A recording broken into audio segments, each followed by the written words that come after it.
that's obviously a media thing. No, Kermit is one of the players that has been around us.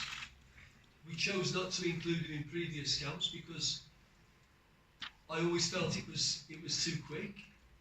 I had a long conversation with Ben McCarthy pre the last camp, where I explained to Benny I thought he'd done a good job with Kermit, putting his arm around him, making him feel important again, and bringing him back into the fold, so to say.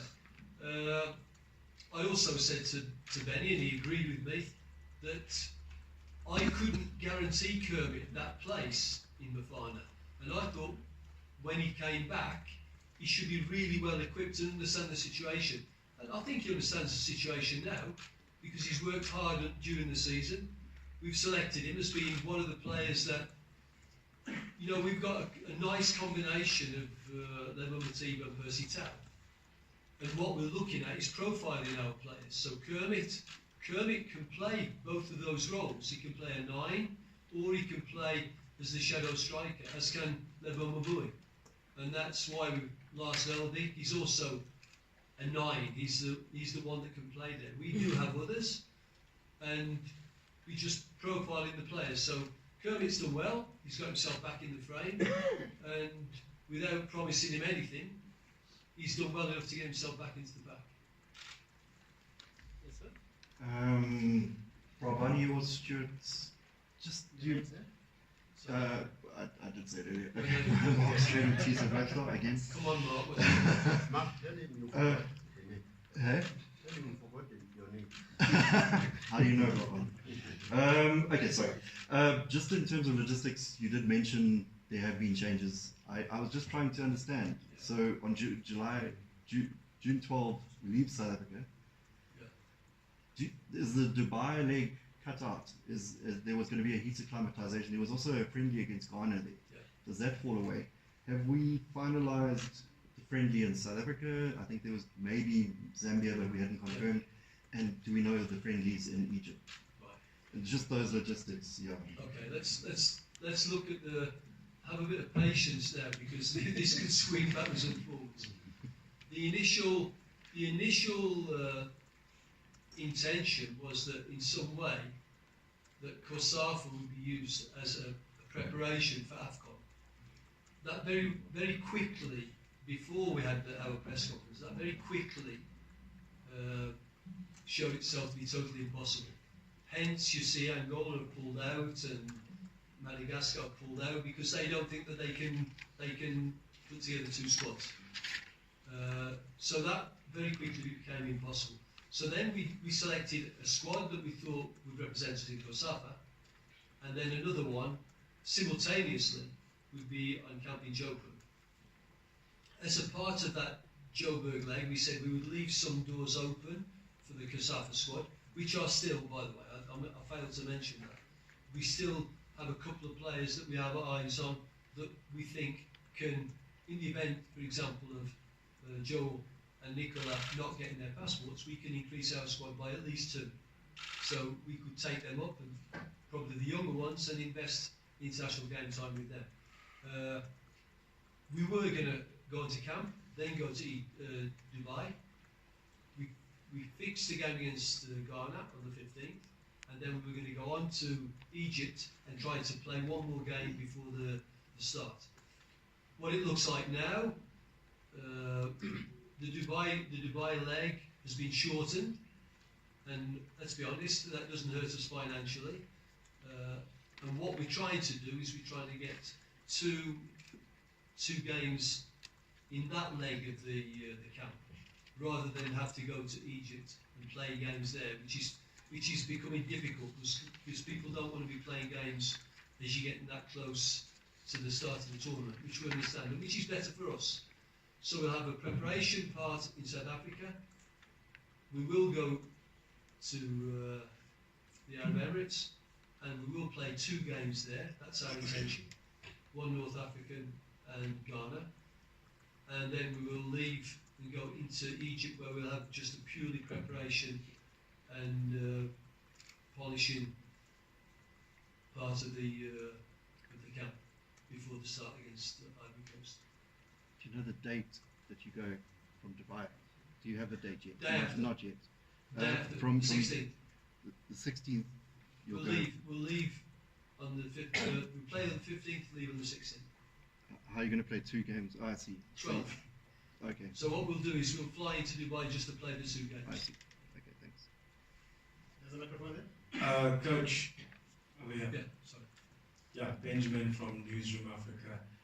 Mark's already covered my first question. The other one is, by his own admission, Ronwen hasn't exactly taken his chances in the Bafana squad. But would you say this award of goalkeeper of the season, and having played all of Supersport's games this season, perhaps places him one step ahead in the pecking order, ahead of Darren, who perhaps hasn't played as much as he would have liked towards the end of the season? It's a good point, because Darren actually, another one, called me and asked me, do I play in Kosafa? This was before he got back into the team and played a couple of games at the back end of the season. Look, I think I've said before that Roman and Darren are so close that it usually comes down to opponents, how are they training, practice games, and it will be the same. What I would say about Roman is that sometimes I feel that he doesn't feel he's as good as we do. You know, he's such a talented goalkeeper, but sometimes he has this, maybe he has old baggage that he can't put down. But I think he needs to believe in himself more, because he's a very talented goalkeeper. Darren has shown a very strong mentality, and he's a stubborn professional that doesn't want to give away his place. So that's usually a good fight when we're on camp. Now, maybe the award will help Ronwin to put down some of that baggage and maybe put him in a better space to make another fist of it and see if he can get the #1 spot. But for us, for Malafi and myself, it's a constant source of energy, because you see those two and a young buck going at it in training, and there's a lot of energy there, so it's great. But it's a good question. I think it will help him. Coach Mbali Shope from KFM. Coach, North Africa, especially Egypt, can be very intimidating. And going to such a major tournament, do you think there's a need for a sports psychologist? And also, with the recent bombing that took place on Sunday, I know it's got nothing to do with sports, but surely that also can affect players, as the players' psyche ahead of the tournament, because they may be really not sure what is really going on, having known the history of Egypt in the last few years. I think the players understand through their club experiences, and if they didn't understand it before, when we went to Libya to play Libya in Tunisia, we saw how intimidating it can be. So I think the players did very, very well to cope with that. Security on site, I'm sure, will be bumped up now. But I played in Northern Ireland when I was with England in the middle of the riots, where they said to us, if it kicks off, assemble in the centre circle, and we'll drop a helicopter and get you out of there. That was pretty intimidating, but I think the only way you can deal with it is by focusing completely on football. And that's all I'll be speaking about to the players. You know, the more I speak about this psychologist is going to help you to deal with the bomb threats, I don't think I'm going to help the players. So I will try and get us into a bubble.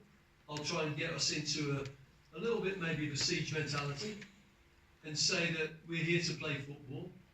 We're not here to think politics. We're not here to worry about what may happen. We're here to make sure that we give the best performances that we can give. And I think anything less than that, and you're treading a very, very dodgy road. You know, I mean, let's be fair. We can go anywhere in the world today. You know, my family live in probably one of the most civilized places in the world, in Sweden, where you think things are so easy going. Not more than a month, not less than a month ago, in the little sleepy village that we lived in, someone was decapitated. Someone that was absolutely out of his tree on drugs and tried to chop the head off a young girl. Now, that can frighten the living daylights, and I could sell my house and move somewhere else, but unfortunately, we are living in that world. Before we went to, I'll tell you this, I don't know if I should really, but before we went to Libya, the doctor told me he thought I got cancer. I went to Tunisia, and I said, no, I'm not going to get tested. I want to go. I've got a game to play. I don't want that in my mind. Bloody difficult. Trying to coach a team when you think you could have cancer. I got back and they did the test and it was okay, thank goodness. But, you know, we have to deal with those things. I dealt with it. The lads will deal with it. And when we get there, I'll only be focused on enjoy this event. Enjoy this and make the country proud. That's it. I don't want to be thinking about too much. I understand your question because it's a relevant point, but our job is to get there and make sure that sport is the main motivator for us and making people proud and not concentrating on the negatives, but just saying, listen, we're here to enjoy this. We've done well as a team to get here. We're not here as tourists, and we're certainly not here to worry about the politics of the country or the leanings of this group against that group. No, we're there to go and win football games. So, probably to answer your question, I don't think the psychologists will be there for that reason. If we do, it'll be for different reasons. Coach, John D. Mark from the Citizen newspaper. If I can count, which is debatable, there's 28 players plus the 2, plus Tavares and Unterseer makes 30, and you've got to whittle that down to 23. Yeah. So the fact that there are 5 more players there, doesn't that make it a little bit more difficult for the players who are playing in the CASAFA Cup to stake their claim? I mean, it's going to be a different into the squad. And then when will you announce your final 23? And also just a couple more small things. You said in a previous press conference you're going to take some youngsters along to Egypt for the ride. Can you hold on to that one? We'll come to it. That's a big question. So no, the other one's just Mark Fish. What's the latest on Mark Fish?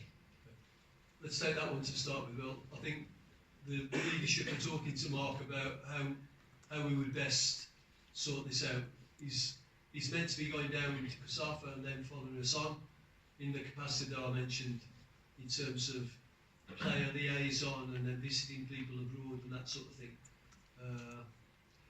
The players in this squad, yes. We don't know if we're going to have Joel and Nicola. Even if we do, we still think that those 4 players, we may have to whittle it to 2, but we still think that there are players in David's squad that deserve to have more international experience given to them, because we want to be sure that, and this is again part of the longer road, the bigger picture. We need to invest as a country, invest international game time into players that we've profiled that will benefit from it. So therefore, we have to be a little bit more, maybe resolute in our determination to select the right type of players, even if I understand that you guys would prefer this one who's really in form at the moment, and we've got to make a bigger decision than that. So investing international game time into the right players, I think there's a couple in David's group that really deserve that.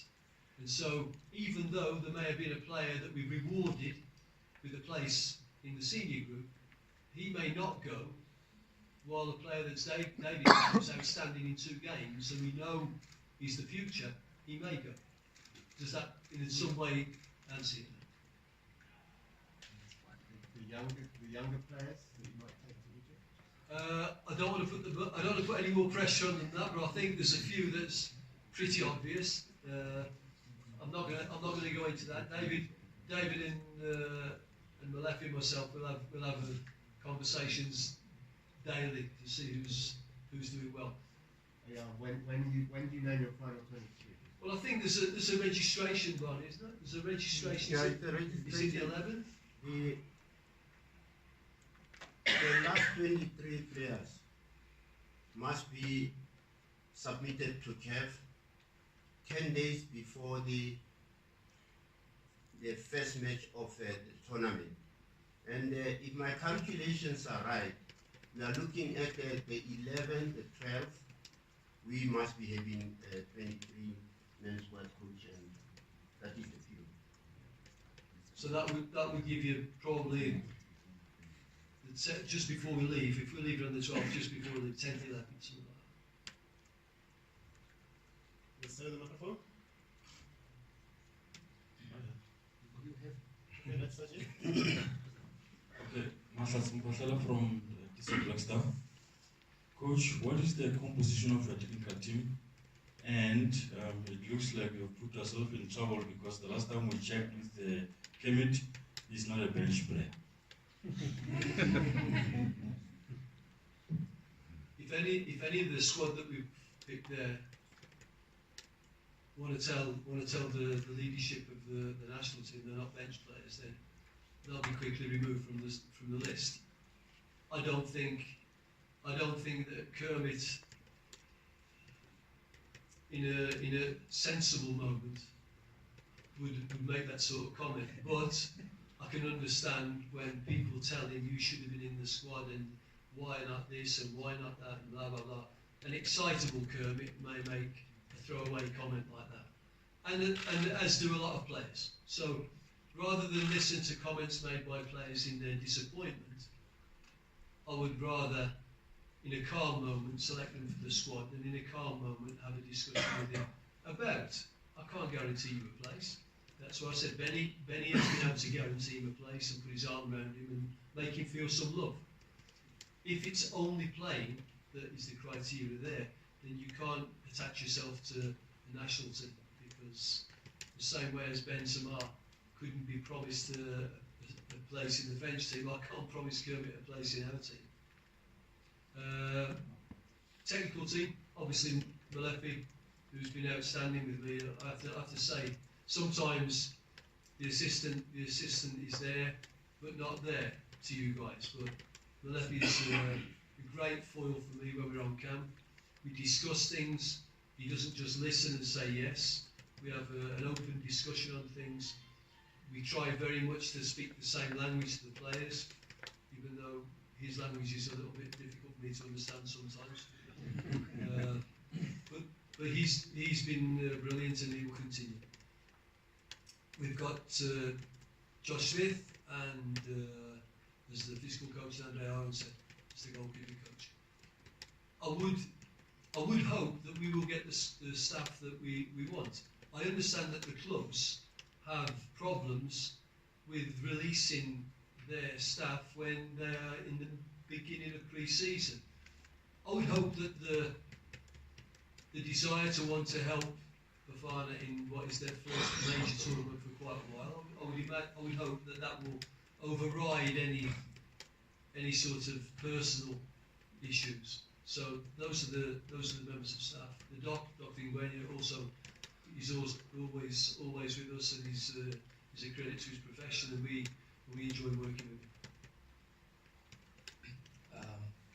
Coach Sapang from Kickoff, just to follow up on that quickly, you talk about PSL clubs, and you probably wanting their staff to work with the national team. Is there a PSL club that you approach to try and get one of their technical team members perhaps? And with Ben Motswari, he's been included in the squad, he hasn't played in the Afcon qualifiers. Just what is it that he was able to do to force his way in up to now? Well, I've approached a lot of the clubs. We have approached a lot of the clubs, and about the technical staff, because we thought that we were also preparing a technical staff for 2 squads. If you remember, in the beginning, before David's gang took over, then we were preparing two technical squads. I approached a lot of the clubs, and some of them showed their concerns, and we spoke, and it was sort of allayed. I'm hoping that will be the case now, that we don't have any issues with the release of people to the national team. Ben Motswari, I just think he's been consistent. He's been consistent. Pirates Pirates have played a brand of football that has been very dynamic. And in that dynamic approach, sometimes you can lose the ball a lot and you can go too quick and there can be a lot of transitions. I think Ben Matuari has shown a very good mentality to go with a good understanding of the game, and he's been consistent. And you know, when you're picking people for tournaments, you want also consistency. You want to make sure you don't miss out on having people that can change the game. Terry Lorcher's been grabbing all the headlines, but he still needs people like Ben Matuari who will do the structure pieces to allow him to play. So I think that's the important part for me, and that's why I would like him, even though I'm not guaranteeing him a place in Afcon. I would like him to feel that being in this squad is a reward for a lot of hard work. Saz from so, Coach, last time we spoke, you were very keen on Kune. What happened? When did you give up on him? I'm always keen on Kune because he's a good goalkeeper. But unfortunately, if a player's not fit, I can't be too keen on him. Itu's not fit. He's not playing games. He's not back in full training. He's not featuring for Chiefs at all. So to count on Itu would be a massive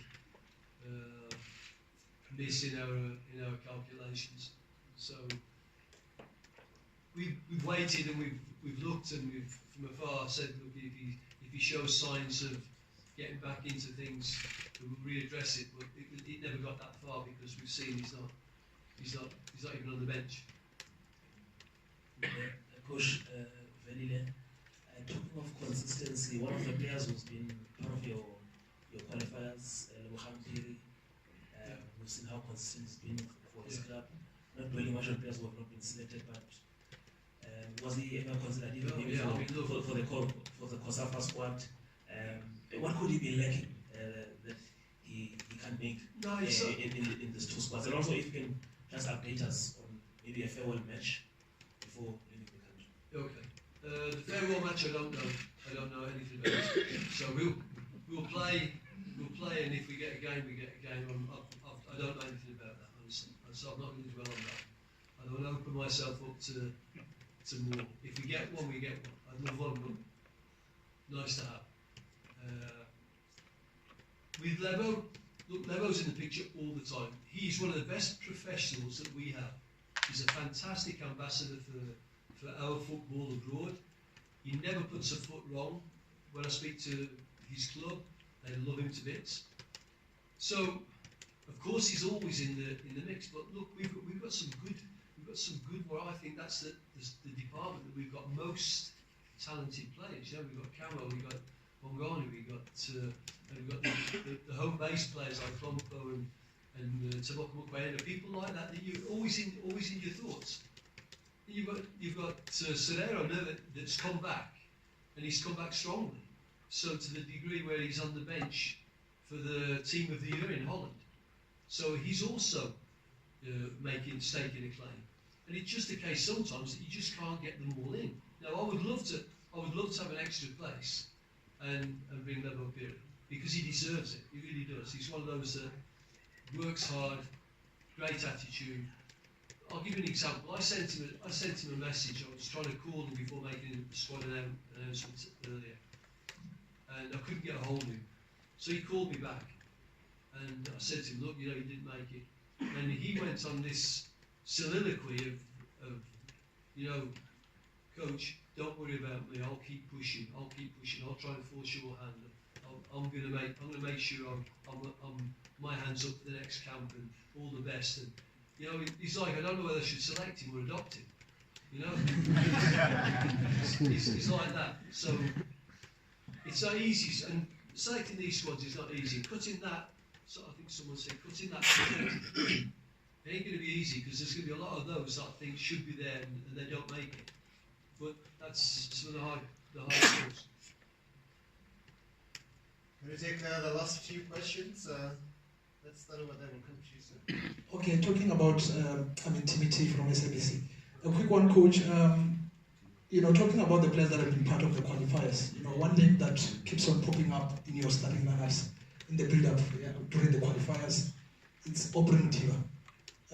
I just want to find out, was he even in the picture in the first place? Because if you look at the last trip that we took to Libya, he also made the 18 and also make a sub in that game. Or was he even in the picture? And given the fact that he gives the team the versatility from left back to the left wing as well. Thanks. Yeah, because he's been around all the time. Of course, he's in the picture. I mean, I've only got the number of players that I've got, and we have to, when we select this larger squad, we have to have some idea of what the squad may be going forward. Aubrey gives us 3 players in one, so he really is a player that you would like to have in the squad. But trying to find the balance and trying to accommodate everybody. I mean, you could also use Bradley Gromler. Bradley has been outstanding for me, both when I was at Supersport and when I got called into the national team. So that sort of player you'd love to make room for, but I just can't accommodate everybody.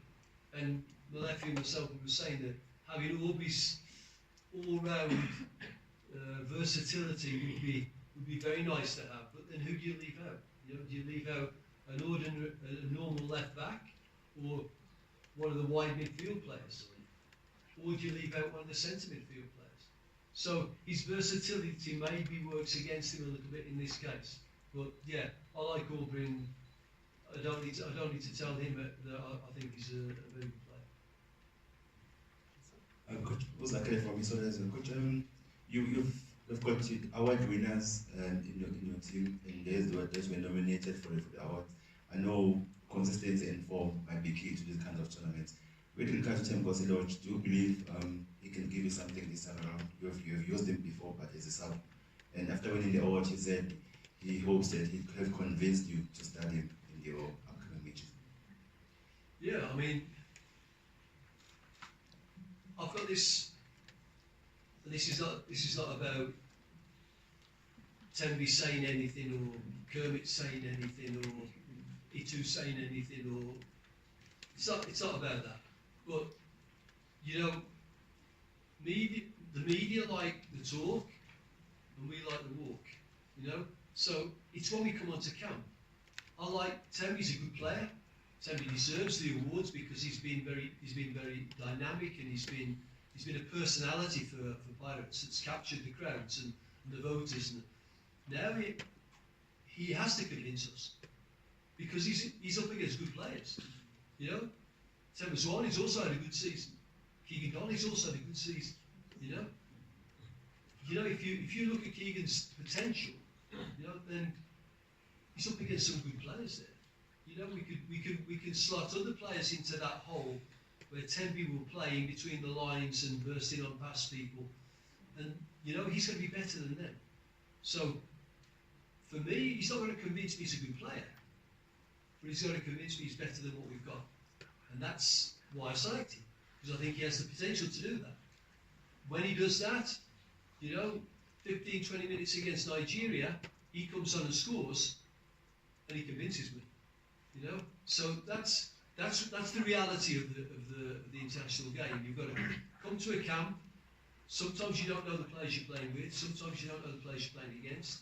And in a week, usually, you've got to give a performance.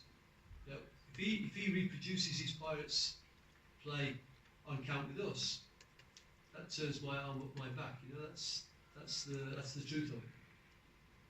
Okay, we'll have the last 2 questions at the back. Settle.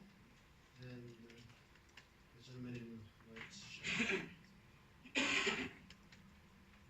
white. Coach, Frank Biller from Football Conversations. Coach, I believe that the selection criteria composed of consistency, combinations,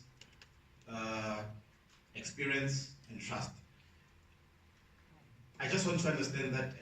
Can you elaborate further why the inclusion of Cardoso, as the defenders, it's made up mainly of investors players, that's combination. Experience, it goes with Mamelodi Sundowns because of they contain a wealth of experience in continental football.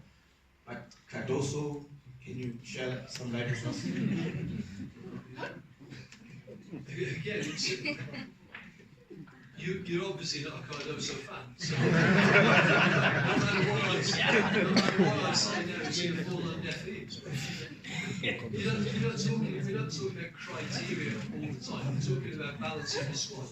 You know, if you balance the squad, then you need different characters. You need characters that you take a lot of players to a tournament. And when I pick the 11 players that are going to be on the field for the Ivory Coast game, I'll guarantee you there's going to be a lot of players that are not happy. Now, when you pick a squad, you want to make sure that you've got some good characters in the dressing room that will put their arm around people and talk and say, hey, don't worry, keep going. Daniel Cardoso is that sort of person. He can play right back, so he's versatile. If you look there and we say, well, Nick, John Untersea are maybe not there, then we've only got Tammy and Rama. So he gives us an option there. Tyson gives you an option there, but I'm not sure I want to break up the captain in the centre of the defence. So it's about balancing the squad, both in terms of where we can field if we get injuries, and also in terms of his character. I think Daniel Cardoso is a very good professional. He's not the sexiest player in the PSL in terms of being easy on the eye and coming out and playing and doing things, but I think he's a very competitive professional footballer, and I think that's given the other options I've got. I think that's one that balances the squad best. Coach, looking still on the defense, Rama is one of the eldest statesmen in the team. I know you still have to cut the players, but if he is part of the team going to Egypt, the role that you're expecting from him, what is it? Yeah. Very similar answer to what I've just given, really, because we've got two right backs. We've got Joel and Nick, can both play right back. We've got Tammy and Gize. If suddenly the passports don't arrive, then Rama is the experienced player that we know will not be fazed by anything. So I'm not sitting on the edge of my seat, hoping that the passport department are going to issue passports or not, because I know I've got Rama. And Rama could, if they come, he could dig his heels in and say, no, my goodness, I'm not leaving my shirt in Joburg while you go to Egypt. So I know he's a competitor with experience, and he won't be fazed. And I would rather do that in this instance than pick the youngest one. Maybe for you guys a little bit more. Oh, that's interesting. But when we get there, he'll be rabbit in the headlights. You know, maybe someone like Reeve Rossler can put up his hand in Kosafa in the event of that happening. That's some of the rationale that we've had, myself and David. The very last question here. Matsilani from the Star. Coach, it's by the sound of it, you've got a very good squad and you still are going to have a headache deciding who to choose for the final squad. Are we going to bring back the trophy home? Well, I think I probably said it when we had a little breakfast in here not so long ago. I said, honestly, I find it, I'm not going to say funny because that's not the right word. I find it strange to say that if you go back to when we played Libya at home, the headline in the Sowetan the day after was "To hell with Bafana," because we drew it back. And from "To hell with Bafana," we go to "You're going to win the trophy." I must have done a fantastic job to improve the team so much. I don't think I have. I think it's been a logical development, and I think we've used a set policy to try and develop the team, and I think we have. And the younger players, because there's a clear profile, the younger players have also developed. David can take his team and play in this way, knowing that that is suitable for the seniors. So I don't think we were as bad as "To hell with Bafana" then, and I don't think we're as good as "We'll go and win it now." What we should be doing, and this is not meant to any sort of criticism to you, because I know that is and a question that many will ask. Do you think you can win AFCON? I've said this, I've said if we go to AFCON with the mentality of that they don't think we're that good, but let's be better than they think. They don't think that South Africa have done anything for a long time, well let's do something. And if we represent the country like that, I'm sure the country will be proud of us. If we get a horrible decision against us and we lose a game, I think people will have patience knowing that we're doing the right thing and we're leaving our hearts out on the field. I want to make sure that we do that. I don't want to burden the players with saying, we must. What we must do is we must give everything we've got, work as hard as we can in our preparation, and go out and do the best we can to make people proud. That's what we must do. And then I'll say, if we get through the group stages, which I think we can, then I think Bafana will take on its own little life. And then, with that sort of situation, people will not want to play us, I'll guarantee you. So given that, I'm not saying, yes, we're going to win it. But what I'm saying is, that there's a certain scenario that if it happens, that we're going to be a force. Thank you very much, Coach. Thank you to you members of the media for all your questions. Very intriguing, very interesting. And as the team manager said earlier, as soon as we've sorted out or confirmed some details, we will duly forward them to you in terms of the logistical details that we need for the two teams. As soon as we have those finalized, we will let you know. Thanks to Team Manager Bravani, thanks to David Lotman, who will be heading the Soccerclub team, Coach Stuart Baxter, as well as Sandy Mkari next to me. To you members of the media for being so patient with us.